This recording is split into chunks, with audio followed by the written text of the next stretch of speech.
Hello students आज हमने जो टॉपिक करना है वो है कंज्यूमर इक्विलिब्रियम। लेकिन कंज्यूमर इक्विलिब्रियम से पहले कुछ चीज़ें हैं जो हमारे लिए जाननी बहुत ज़रूरी हैं, और वो है utility, total utility, marginal utility, law of diminishing marginal utility. तो आज हम सबसे पहले इन सब चीज़ों के बारे में जानेंगे, उसके बाद हम करेंगे कंज्यूमर इक्विलिब्रियम। तो students, what is the utility? Student, utility is the satisfying power of a commodity. किसी भी कोमोडिटी के अंदर हमारी वांट्स को सेटिस्फाई करने की जो पावर होती है उसे हम यूटिलिटी कहते हैं। एक साफ पानी का गिलास है, उसे मैं पी सकती हूँ और अपनी वांट को सेटिस्फाई कर सकती हूँ, देन इट मीन्स कि उसके अंदर यूटिलिटी है। एक पेन है मेरे पास जिससे कि मैं राइट कर सकती हूँ, ठीक है, तो इसके अंदर भी यूटिलिटी है। लेकिन अगर ये पेन खाली है तो ये मेरी वांट को सेटिस्फाई नहीं कर सकता, इट मीन्स कि इसके अंदर कोई यूटिलिटी नहीं है, ठीक है। लेकिन अगर मैं इससे राइट कर सकती हूँ तो ये मेरे लिखने की ज़रूरत को पूरा कर रहा है, तो यानी कि इसके अंदर यूटिलिटी है। तो what is utility? Utility is the wants satisfying power of a commodity. एक कोमोडिटी की हमारी वांट्स को सेटिस्फाई करने की जो पावर होती है उसे बोला जाता है यूटिलिटी। तो स्टूडेंट्स, वही है यूटिलिटी। क्या है? Want satisfying power of a commodity is called utility. उसके बाद है कि जो यूटिलिटी है स्टूडेंट्स, वो दो टाइप की हो सकती है, टोटल यूटिलिटी और मार्जिनल यूटिलिटी। टोटल यूटिलिटी क्या होती है और मार्जिनल यूटिलिटी क्या होती है? तो सबसे पहले टोटल यूटिलिटी क्या होती है? तो students, total utility is the sum of utility. It is the sum of utility, ये यूटिलिटी का जोड़ है, derive from all the units of a commodity which are consumed। किसी भी कोमोडिटी की सभी यूनिट्स को कंज्यूम करने से जो यूटिलिटी मिलती है उसके जोड़ को क्या बोलते हैं? Total utility. हम इसको एक एग्जांपल से भी समझ सकते हैं। देखिए, it is the sum of utility, ये यूटिलिटी का जोड़ है, derive from consumption of all the units of a commodity, जो कि एक कोमोडिटी की सभी यूनिट्स को कंज्यूम करने से मिलती है। स्टूडेंट, हम इसको एक एग्जांपल से समझने की कोशिश करेंगे। जैसे कि ये है यूनिट्स ऑफ कोमोडिटी। मान लीजिए कोई भी कोमोडिटी है, आप आइसक्रीम लगा लीजिए कि आइसक्रीम है। जब मैंने पहली आइसक्रीम मतलब कि कंज्यूम की तो मुझे कितनी यूटिलिटी मिली? 8। जब मैंने सेकेंड आइसक्रीम कंज्यूम की, मैंने सेकेंड आइसक्रीम खाई तो कितनी यूटिलिटी मिली? 6। जब मैंने थर्ड खाई तो कितनी मिली? 4। तो टोटल यूटिलिटी कितनी हो गई स्टूडेंट्स? तीनों कोमोडिटी की, तीनों यूनिट्स की टोटल यूटिलिटी कितनी हो गई? 18। तो it is total utility. I explain it again, it is the sum of utility. Total utility is the sum of utility derive from all the units, derived from all the units of a commodity। एक commodity की सभी units को consume करने से जो utility मिलती है उसके जोड़ को टोटल यूटिलिटी बोला जाता है, ठीक है। उसके बाद व्हाट इज मार्जिनल यूटिलिटी? तो student, marginal utility is the change in total utility. It is the change in total utility. ये टोटल यूटिलिटी में आने वाला चेंज है due to consume an additional unit of a commodity, जो कि एक commodity के एक एडिशनल यूनिट को कंज्यूम करने से आता है। तो मार्जिनल यूटिलिटी क्या है? It is the change in total utility. ये टोटल यूटिलिटी में होने वाला चेंज है। वो चेंज क्यों आया? जब मैंने उस कोमोडिटी के एक एडिशनल यूनिट को कंज्यूम किया। इसको भी हम एक डायग्राम से एग्जाम्पल से समझते हैं। जैसे कि 3 यूनिट जब मैंने कंज्यूम की तो टोटल यूटिलिटी कितनी थी? 18। जब मैंने 4th आइसक्रीम खाई तो टोटल यूटिलिटी कितनी हो गई? 20। तो टोटल यूटिलिटी में कितने का चेंज आ गया? 2 का, ठीक है, 2 चेंज आ गया ना, 18 से इंक्रीज होकर कितनी हो गई 20, तो 2 हमारी क्या है मार्जिनल यूटिलिटी। स्टूडेंट्स ये कोई जरूरी नहीं है कि मार्जिनल यूटिलिटी हमेशा पॉजिटिव ही रहे, मार्जिनल यूटिलिटी 0 भी हो सकती है और मार्जिनल यूटिलिटी नेगेटिव में भी जा सकती है। लॉजिकली आप सोचिए कि आप आइसक्रीम खा रहे हैं, आपने पहली आइसक्रीम खाई, दूसरी खाई, तीसरी खाई, तो एक स्टेज ऐसी आएगी जब आप पूरी तरह से सेटिस्फाई हो जाओगे, आपका पेट पूरी तरह से भर जाएगा, अब आपको और आइसक्रीम नहीं चाहिए। लेकिन फिर भी उस भाई ने कहा मैडम आपने 3 खाई है तो मैं एक चौथी जो है उसके साथ 3 के साथ एक फ्री देता हूँ, तो आप ले लीजिए, और आपने एक और ले ली, क्या आपको कोई एक्स्ट्रा यूटिलिटी मिलेगी? क्या आपको कोई एक्स्ट्रा सेटिस्फाइंग मिलेगी, सेटिस्फेक्शन मिलेगी? नहीं। तो क्या हो जाएगी मार्जिनल यूटिलिटी, क्या हो जाएगी 0। जैसे कि यहाँ पे हुआ, जब आपने 3 आइसक्रीम खाई तो 18 मिली, तो उस भाई ने कहा कि 3 के साथ एक फ्री है, तो आपने कहा ठीक है भैया आने दो, तो आपने एक 4th और ली, टोटल यूटिलिटी पहले भी 18 थी, अब भी 18 है, और मार्जिनल यूटिलिटी कितनी हो जाएगी 0, क्योंकि यहाँ टोटल यूटिलिटी में कोई चेंज नहीं आया, तो मार्जिनल यूटिलिटी 0 भी हो सकती है। और स्टूडेंट्स मार्जिनल यूटिलिटी नेगेटिव भी हो सकती है। उसी टाइम आपकी कोई फ्रेंड आ गई और उसने कहा यार 4 खा चुकी तो क्या हुआ, अब हमारे साथ एक और खा ले, आप उसको मना नहीं कर पाए, ठीक है, तो आपने क्या किया कि उसके साथ एक आइसक्रीम और खा ली, अब ये थोड़ा ज़्यादा हो गया, ठीक है, आप उसको डाइजेस्ट नहीं कर पाओगे, तो आपकी टोटल यूटिलिटी जो है वो क्या हो जाएगी डिक्रीज हो जाएगी। टोटल यूटिलिटी के डिक्रीज होने से आपकी मार्जिनल यूटिलिटी जो है वो नेगेटिव में चली जाएगी। इसको भी एक एग्जांपल से देखते हैं। आपने 3 यूनिट खाई, आपको 18 यूटिल मिली, ठीक है, फ्रेंड आ गई, उसने कहा यार एक और खा ले, कोई बात नहीं, ठीक है, उसने फोर्स किया, आपने एक और खा ली, लेकिन वो आप डाइजेस्ट नहीं कर पाए, आपकी टोटल यूटिलिटी क्या हो गई 18 से कम होकर 16, थोड़ी सी गड़बड़ हो गई पेट में, है ना। फिर जैसे ही 18 से कम होकर 16 हुई तो मार्जिनल यूटिलिटी कितनी हो गई -2, क्योंकि टोटल यूटिलिटी में क्या चेंज आया, माइनस में डिक्रीज हुई ना टोटल यूटिलिटी, इसलिए मार्जिनल यूटिलिटी क्या हो गई -2। तो स्टूडेंट्स हमारे पास 2 फॉर्मूले हैं जिनसे हम ये मार्जिनल यूटिलिटी को फाइंड आउट कर सकते हैं। तो हमारा पहला फॉर्मूला जो है वो है total utility of n minus total utility of n minus 1, total utility of n minus total utility of n minus 1।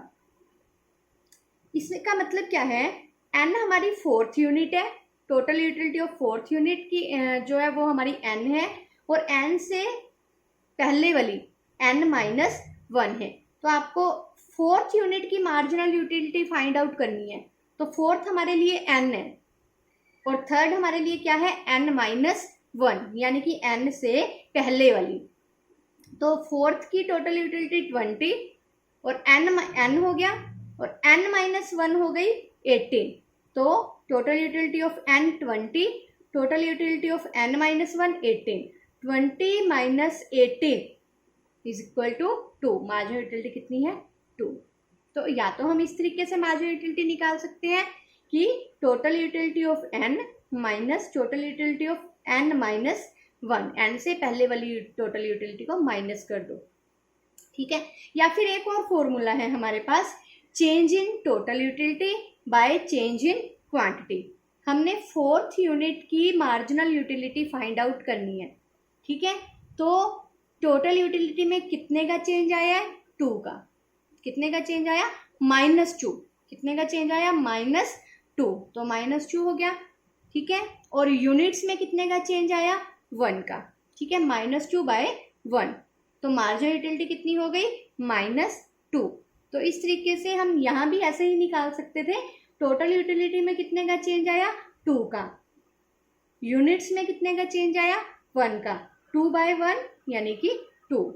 तो 2 फॉर्मूले हैं हमारे पास मार्जिनल यूटिलिटी को फाइंड आउट करने के, total utility of n minus total utility of n minus 1, और change in total utility by change in quantity. तो इसमें हमने 3 चीजें सीखी। यूटिलिटी क्या है, वांट्स को सेटिस्फाई करने की पावर, किसी भी कमोडिटी में हमारी वांट्स को सेटिस्फाई करने की जो पावर होती है उसको हम क्या बोलते हैं टोटल यूटिलिटी, सॉरी उसे क्या बोलते हैं यूटिलिटी। उसके बाद टोटल यूटिलिटी क्या है, it is the sum of utility, ये यूटिलिटी का जोड़ है, derived by all the units, सभी यूनिट्स को से जो हमें मिलती है, ठीक है, derive by all the units of consumption of a commodity, किसी भी कॉमोडिटी की सभी यूनिट्स को कंज्यूम करने से जो यूटिलिटी मिलती है उसको जोड़कर टोटल यूटिलिटी निकाली जाती है। उसके बाद मार्जिनल यूटिलिटी क्या थी? It is the additional it is the change in total utility due to consume an additional unit of a commodity। किसी भी commodity की एक additional unit को consume करने से total utility में जो change आता है वो हमारी क्या होती है? marginal utility। अब हमारे पास एक नेक्स्ट क्वेश्चन जो इस लेसन का है वो है कि what is the relation in between total utility and marginal utility. Total utility और मार्जिनल यूटिलिटी में क्या रिलेशन होता है? तो इस रिलेशन को हम स्टूडेंट्स इस टेबल और डायग्राम से आसानी से समझ सकते हैं। तो देखिए स्टूडेंट्स, ये है यूनिट्स ऑफ कॉमोडिटी। कॉमोडिटी आप आइसक्रीम लगा सकते हैं कि किसी भी कॉमोडिटी की ये यूनिट्स हैं और ये है उनसे मिलने वाली टोटल यूटिलिटी। जब आपने फर्स्ट यूनिट कंज्यूम की, जब आपने पहली आइसक्रीम खाई तो आपको कितनी यूटिलिटी मिली? 8। जब आपने सेकंड खाई तो दोनों से मिलकर दोनों की टोटल यूटिलिटी कितनी हो गई? 14। यानी कि आपको सेकंड से 6 यूटिलिटी मिली और टोटल कितनी हो गई? 14। 6 + 8 यानी कि 14। उसके बाद जब आपने थर्ड आइसक्रीम खाई तो आपकी यूटिलिटी जो है वो कितनी हो गई? आपको जो थर्ड से यूटिलिटी मिली वो थी 4। तो 3 यूनिट्स की टोटल यूटिलिटी कितनी हो गई? 4 + 14 = 18। जब आपने 4 यूनिट्स कंज्यूम की तो टोटल यूटिलिटी कितनी हो गई? 20। फिर आप पूरी तरह से सेटिस्फाई हो गए, ठीक है ना, आपका पेट पूरी तरह से भर गया। फिर आपने एक 5th यूनिट और कंज्यूम कर ली तो टोटल यूटिलिटी में कोई चेंज नहीं आया, टोटल यूटिलिटी क्या रही? 20, ठीक है। फिर वही फ्रेंड वाला चक्कर हो गया कि फ्रेंड आ गई, उसने कहा कि अरे ले ले एक और ले ले, ठीक है ना। तो आपने जैसे ही वो कंज्यूम की तो टोटल यूटिलिटी क्या हो गई? डिक्रीज, क्योंकि आप उसको डाइजेस्ट नहीं कर पाए, ठीक है। तो ये थी टोटल यूटिलिटी। उसके बाद स्टूडेंट मार्जिनल यूटिलिटी, वही total utility of n minus total utility of n minus 1, total utility of n minus total utility of n minus 1। हम नीचे वाली में से ऊपर वाली यूटिलिटी माइनस करते जाएंगे तो हमारी क्या निकल जाएगी? Marginal utility. जैसे कि हम फर्स्ट की फाइंड आउट नहीं करेंगे, सेकंड से स्टार्ट करेंगे। 14 - 8 6, 18 - 14 4, 20 - 18 2, 20 - 20 0, 18 - 20 -2, ठीक है स्टूडेंट्स, ये है हमारी मार्जिनल यूटिलिटी। उसके बाद हम इस रिलेशन को इस डायग्राम से समझेंगे। देखिए स्टूडेंट, हम क्या देख रहे हैं कि जब तक हमारी, इधर से पहले इधर भी देख लीजिए आप, जब तक हमारी टोटल यूटिलिटी पॉजिटिव है, इंक्रीज हो रही है, जब तक हमारी टोटल यूटिलिटी इंक्रीज हो रही है 8 to 14, 14 to 18, 18 to 20, हम क्या देख रहे हैं? तब तक हमारी मार्जिनल यूटिलिटी क्या है? पॉजिटिव है। और जब हमारी टोटल यूटिलिटी इंक्रीज होनी बंद हो गई, मैक्सिमम पॉइंट पर है, तो हमारी मार्जिनल यूटिलिटी क्या है? 0 है। और उसके बाद जैसे ही हमारी टोटल यूटिलिटी डिक्रीज होनी शुरू हुई तो हमारी मार्जिनल यूटिलिटी क्या हो जाती है? नेगेटिव हो जाती है। हम ऐसे ही डायग्राम में देख रहे हैं। देखिए OY पर मैंने मार्जिनल यूटिलिटी ली है और ऊपर के पार्ट में मैंने OY पर टोटल यूटिलिटी ली है, और OX पर हमने यूनिट्स ली हैं कॉमोडिटी की, और TU जो है वो टोटल यूटिलिटी कर्व है। तो शुरू में टोटल यूटिलिटी जो है वो इंक्रीज हो रही है। जैसे हमने इधर देखा 8, 14, 18, 20, तो शुरू में ये इंक्रीज हो रही है ऊपर की तरफ। फिर ये यहाँ पे मैक्सिमम है, 20 है, मैक्सिमम है, और उसके बाद टोटल यूटिलिटी क्या होनी शुरू हो गई? डिक्रीज। तो हमने क्या देखा कि जब तक ये पॉजिटिवली इंक्रीज हो रही है, हमारी मार्जिनल यूटिलिटी जो है वो डिक्रीज जरूर हो रही है, लेकिन ये क्या है? पॉजिटिव है। और फिर जैसे ही इस पॉइंट पर आकर हमारी टोटल यूटिलिटी मैक्सिमम हो जाती है तो हमारी मार्जिनल यूटिलिटी क्या हो जाती है? 0। जैसा यहाँ हुआ कि जहाँ टोटल यूटिलिटी मैक्सिमम हुई तो मार्जिनल यूटिलिटी क्या हो गई? 0।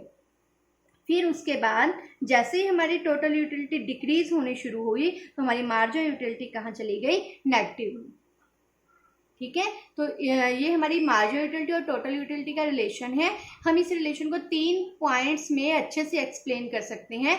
फर्स्ट पॉइंट हमारा क्या होगा कि as total utility increase marginal utility will be positive. जब टोटल यूटिलिटी इंक्रीज हो रही होगी तो मार्जिनल यूटिलिटी पॉजिटिव होगी। When total utility is maximum marginal utility will be zero. जब टोटल यूटिलिटी मैक्सिमम होती है तो मार्जिनल यूटिलिटी जीरो हो जाएगी। When total utility start decline, जब टोटल यूटिलिटी घटनी शुरू हो जाएगी, the marginal utility become negative, marginal utility negative हो जाएगी। So these 3 points show the relation in between total utility and marginal utility. And next student, इसी टॉपिक में से एक और क्वेश्चन हमारा बनता है, law of diminishing marginal utility. What is law of diminishing marginal utility? तो students, according to this law, as a consumer consume a commodity more and more, the utility of that commodity become decline. होता है ऐसा, जब हम किसी commodity को ज़्यादा से ज़्यादा कंज्यूम करते हैं, बार बार कंज्यूम कर रहे हैं, तो उससे मिलने वाली यूटिलिटी कम होती चली जाती है। आपको चॉकलेट की आइसक्रीम बहुत पसंद है और आपने वो आइसक्रीम खाई, आपने एक खाई, फिर आपने दूसरी खाई, फिर आपने तीसरी खाई, फिर चौथी खाई। एक टाइम ऐसा आएगा कि आपको वो खाने का मन नहीं करेगा, आपको उससे जी भर जाएगा, ठीक है। तो उससे मतलब कि आपकी मार्जिनल यूटिलिटी क्या होनी शुरू हो गई, डिक्लाइन होनी शुरू हो गई, डिमिनाइज होनी शुरू हो गई। इसी को कहा जाता है law of diminishing marginal utility. आपके पास आप एक मार्केट से नई ड्रेस लेकर आए हो, ठीक है, तो आप जब फर्स्ट टाइम उस ड्रेस को पहनोगे तो आपको बहुत अच्छी लगेगी। उसमें जब आप सेकंड टाइम पहनोगे तो कम अच्छी लगेगी, थर्ड टाइम पहनोगे तो और कम अच्छी लगेगी, फोर्थ टाइम पहनोगे तो और कम अच्छी लगेगी। फिर किसी पार्टी में आप कहोगे मम्मी मुझे ड्रेस चाहिए, और मम्मी कहे अरे वो खरीदी थी ना, वो ले ले, वो पहन ले, तो आप कहोगे नहीं मम्मी मुझे अच्छी नहीं लगती वो, ठीक है ना, लेकिन फिर भी चलो पहन लोगे। फिर उसके बाद फिर से कोई फंक्शन आएगा, आपको फिर से वही पहननी फिर पड़े, तो आपको बड़ा ऑकवर्ड सा फील करोगे। आपको लगेगा कि मैंने तो बहुत पुराने कपड़े पहन लिए, है ना। वही ड्रेस जो आपको बहुत अच्छी लग रही थी, बार बार यूज करने के बाद उससे मिलने वाली यूटिलिटी क्या हो गई, कम हो गई। तो यही law of diminishing marginal utility है। जब हम किसी कंज्यूम को जब हम किसी कोमोडिटी को बार बार कंज्यूम करते हैं तो उससे मिलने वाली यूटिलिटी कम होती चली जाती है। इसी को law of diminishing marginal utility बोलते हैं। I explain it again.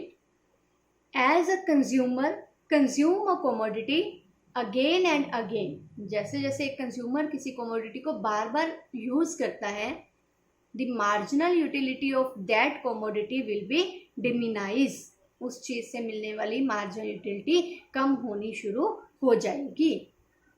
But student, इस लॉ की कुछ एजम्पशंस हैं, और वो एजम्पशन क्या हैं? इसकी 3 एजम्पशन है। पहली एजम्पशन है कि कॉन्टिन्यू कंजप्शन होना चाहिए। कंजप्शन जो है वो क्या होना चाहिए, कंटिन्यू होना चाहिए। अगर मान लीजिए आपने आज एक चॉकलेट वाली आइसक्रीम खाई, ठीक है, आपको चॉकलेट आइसक्रीम पसंद थी, आपने आज खाई, उसके बाद आपने एक कल खाई, फिर एक परसों खाई, फिर एक महीने बाद खाई, फिर एक 4 महीने बाद खाई, तो मार्जिनल यूटिलिटी कम नहीं होगी, तो ये लॉ काम नहीं करेगा, तो मार्जिनल यूटिलिटी जो है डिक्लाइन नहीं होगी। तो पहली शर्त ये है कि कॉन्टिन्यू कंजप्शन होना चाहिए। आपने एक खाई, फिर उसके बाद फिर दूसरी खाई, फिर उसके बाद फिर तीसरी खा रहे हो, फिर उसके बाद फिर चौथी खा रहे हो, बिना टाइम गैप के आप कॉन्टिन्यू कंज्यूम कर रहे हो, तो उस चीज से मिलने वाली यूटिलिटी कम होगी। अब दूसरी इसकी एजम्पशन क्या है?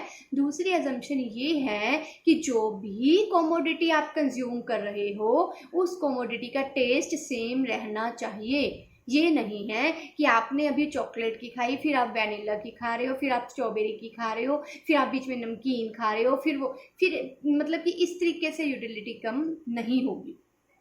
तो क्या है, आप चॉकलेट फ्लेवर की आइसक्रीम खा रहे हो तो कंटिन्यू वही फ्लेवर आप कंज्यूम कर रहे हो, तो ये लॉ काम करेगा। तो जो भी चीज़ आप कंज्यूम कर रहे हो वो एक मतलब कि सेम टेस्ट की होनी चाहिए। एक थर्ड एजम्पशन ये है कि स्टैंडर्ड यूनिट में आप कंज्यूम कर रहे हो। ये नहीं है कि आपकी फ्रेंड आइसक्रीम खा रही है और उसने कहा ले यार एक बाइट ले ले, और आपने एक बाइट ले ली, फिर उसको कहा यार एक बाइट और दी और ले ली, फिर कहा एक बाइट और दी और ले ली। इससे मार्जिनल यूटिलिटी कम नहीं होगी, उल्टा बढ़ेगी, है ना।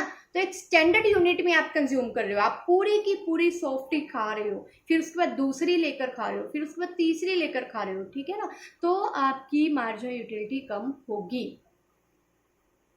राइस बने हुए हैं, आपकी सिस्टर खा रही है, आपने कहा यार 1 स्पून दियो, ले लिया, ठीक है, उसके बाद 10 मिनट बाद 1 स्पून और दियो, ले लिया, तो मार्जिनल यूटिलिटी कम नहीं होगी। अब पूरी एक प्लेट खा रहे हो, उसके बाद फिर दूसरी प्लेट ले रहे हो, फिर तीसरी ले रहे हो, फिर चौथी ले रहे हो, कॉन्टिन्यू ले रहे हो, सेम टेस्ट की ले रहे हो, ठीक है, और स्टैंडर्ड यूनिट ले रहे हो, एक प्लेट या एक पूरी सॉफ्टी या पूरा 1 कप चाय, ठीक है, एक स्टैंडर्ड यूनिट को कंज्यूम कर रहे हो, तो आपकी मार्जिनल यूटिलिटी जो है वो डिक्लाइन होनी शुरू हो जाएगी थोड़े टाइम में ही। तो ये था law of diminishing marginal utility. हम इसको एक टेबल और डायग्राम से भी समझ लेते हैं, कोई ज़्यादा मुश्किल नहीं है। जैसे कि यहाँ पे ये है यूनिट, उसी टेबल से मैं आपको क्लियर कर देती हूँ। ये है हमारे पास units of a commodity, ice cream की ये यूनिट है, और ये है मार्जिनल यूटिलिटी। जब आपने पहली आइसक्रीम खाई तो आपको 8 यूटिल मिली, जब आपने दूसरी खाई तो 6, तीसरी खाई तो 4, फोर्थ खाई तो 2, फिफ्थ खाई तो 0, सिक्स खाई तो -2। तो मार्जिनल यूटिलिटी क्या होती जा रही है? कम। यहाँ आके आप पूरे सेटिस्फाई हो चुके हो, फिर एक और खानी पड़े तो डाइजेस्ट नहीं कर पाओगे, ठीक है, माइनस होनी शुरू हो गई। इसी तरीके से ये डायग्राम में है, मार्जिनल यूटिलिटी जैसे जैसे यहाँ से यूनिट्स का कंजप्शन बढ़ता जाएगा वैसे वैसे मार्जिनल यूटिलिटी कम होती चली जाएगी। फिर एक पॉइंट ऐसा आएगा जब आपको वो बिल्कुल अच्छी नहीं लगेगी और मार्जिनल यूटिलिटी 0 हो जाएगी। फिर उसके बाद ये क्या होनी शुरू हो जाएगी? नेगेटिव होनी शुरू हो जाएगी। तो स्टूडेंट ये था law of diminishing marginal utility. As a consumer consume a commodity more and more, then the utility of that commodity will be decline. जब एक कंज्यूमर किसी चीज को ज्यादा कंज्यूम करता है तो उससे मिलने वाली यूटिलिटी कम हो जाती है। इसके बाद स्टूडेंट हमारा नेक्स्ट टॉपिक जो है वो है consumer equilibrium. What is consumer equilibrium?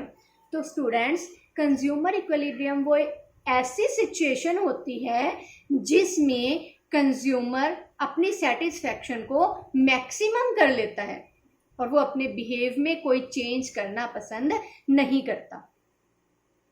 It is the consumer equilibrium. Consumer equilibrium is a situation when consumer take the maximum satisfaction.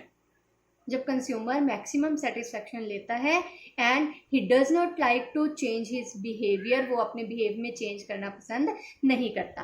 For example मेरे को सैलरी मिली और मैंने बाजार गई और मैंने बहुत सारी चीज़ें खरीदी और घर आकर बोला अरे नहीं मुझे ये नहीं लेना था, मुझे ये लेना था, मुझे यहाँ पैसे खर्च नहीं करने थे, मुझे यहाँ खर्च करने थे। इट मीन्स कि मैं इक्विलिब्रियम में नहीं हूँ, ठीक है। नेक्स्ट मंथ फिर सैलरी मिली और मैं मार्केट गई और मैंने अपनी मनी को स्पेंड किया और मैंने घर आकर कहा कि आज मैंने बहुत अच्छे से अपने पैसे को यूटिलाइज किया, मैंने अपनी इनकम को बहुत अच्छे तरीके से डिस्ट्रीब्यूट किया डिफरेंट कमोडिटीज में, ठीक है, और मैं खुश हूँ और मैं अपने इस बिहेव को कोई चेंज करना पसंद नहीं करूँगी। जब तक मेरी इनकम में चेंज ना हो जाए, जब तक कमोडिटी के प्राइसेस में चेंज ना आ जाए, जब तक सर्कमस्टांसिस में चेंज ना आ जाए, तब तक मैं अपने बिहेव को चेंज करना पसंद नहीं कर रही। इट मीन्स कि मैं इक्विलिब्रियम में हूँ और इक्विलिब्रियम में मैं तब पहुंचूंगी जब मैं अपनी सेटिस्फैक्शन को मैक्सिमम कर चुकी हूँ, मैं अपनी इनकम को इस तरीके से स्पेंड किया कर चुकी हूँ कि मुझे अपनी सेटिस्फैक्शन जो है वो मैक्सिमम कर पाई मैं।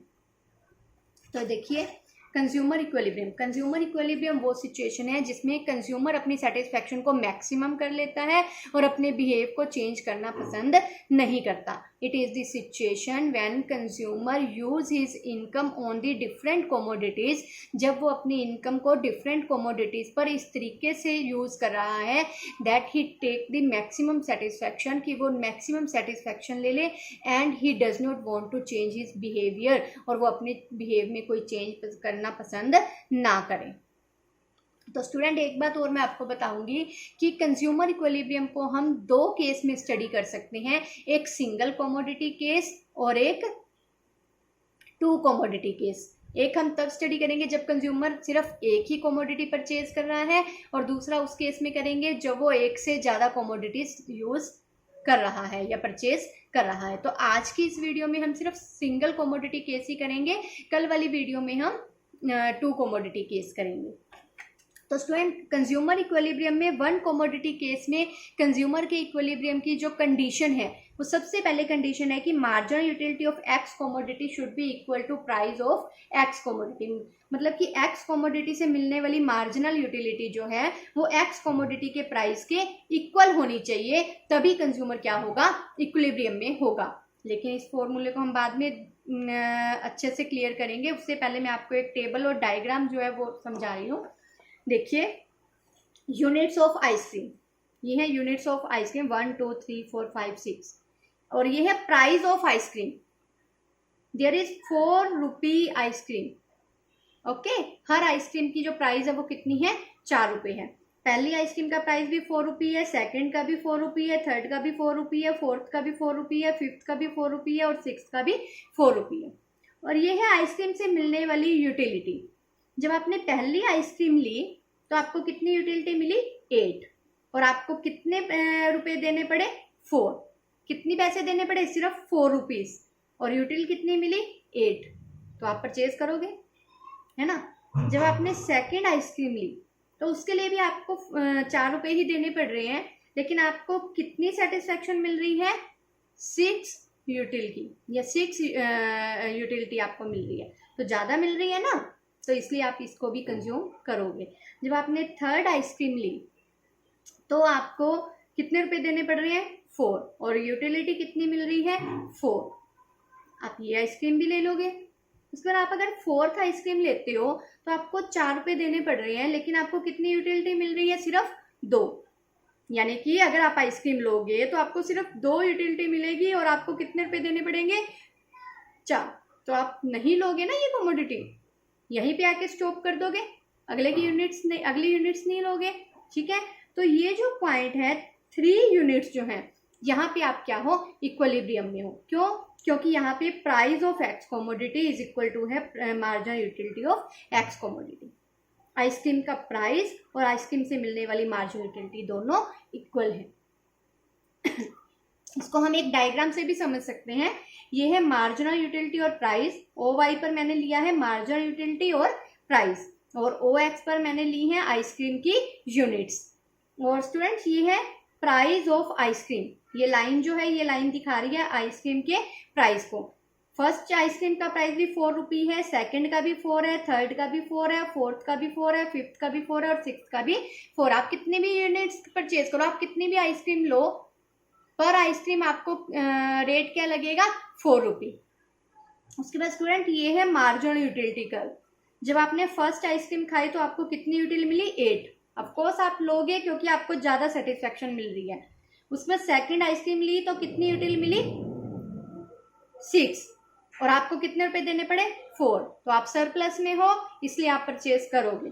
और जब आपने तीसरी आइसक्रीम ली, थर्ड आइसक्रीम जब आपने ली तो आपको कितनी मार्जिनल यूटिलिटी मिल रही है बेटा, 4, और कितने रुपए देने पड़ रहे हैं, 4। ठीक है ना, तो यहाँ आप हो इक्विलिब्रियम में। क्यों, क्योंकि अगर आप इससे आगे बढ़ते हो, अगर आप फोर्थ आइसक्रीम लेते हो तो उसके लिए आपको प्राइस तो वही 4 रुपये देना पड़ेगा, लेकिन कितनी यूटिलिटी मिलेगी आपको, सिर्फ 2। तो आप तो माइनस में चले गए ना, आपके तो ज्यादा पैसे देने पड़े लेकिन यूटिलिटी कम मिली ना, तो आप यहाँ तो जाओगे नहीं क्योंकि आप एक समझदार इंसान हो। ठीक है, तो हम जो कंज्यूमर है वो ई पॉइंट पर क्या होगा, इक्विलिब्रियम में। क्यों, क्योंकि ई पॉइंट पर marginal utility of ice cream is equal to है प्राइस ऑफ आइसक्रीम। और यही बात हमारे फॉर्मूले में स्टार्टिंग में कही गई थी कि कंज्यूमर वहां इक्विलिब्रियम में होगा जहां पर marginal utility of X commodity is equal to होगा प्राइस ऑफ एक्स कमोडिटी। तो स्टूडेंट्स ये था consumer equilibrium in one commodity case. Next video में हम करेंगे consumer equilibrium in 2 commodity case. Good bye students. और इस जितने भी हमने ये कंसेप्ट किए हैं, इनमें आपको कोई भी डाउट हो तो आप फोन करके मुझसे डाउट ले सकते हैं। Okay students, good bye.